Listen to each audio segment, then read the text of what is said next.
চমৎকার business concept. এটা হচ্ছে একটা ডাব। এখন দেখছো একটা বিজনেস কনসেপ্ট দেখো, ডাব উইথ এ হোল, হ্যাঁ, প্যাকেট করা।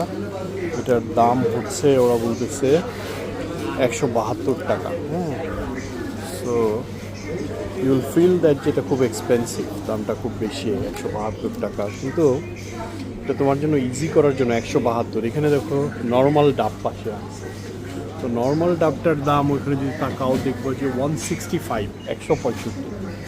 তো এটার দাম কত? 172, 165 আর 172, মানে কয় টাকা বেশি? জাস্ট 60 টাকা। তো 60 টাকা বেশি দিয়ে তুমি কি একটা স্ট্র, একটা ছিলানো যেটা দিয়ে এটা নিতে চাও, নাকি না 60 টাকা সেভ করার জন্য তুমি এটা নিতে চাও? অ্যাকচুয়ালি অবজেক্টিভ এখানে 165 দিয়ে এটা বিক্রি করা না, অবজেক্টিভ হচ্ছে এইটা যে 172 এটা জাস্টিফাই করা। হ্যাঁ,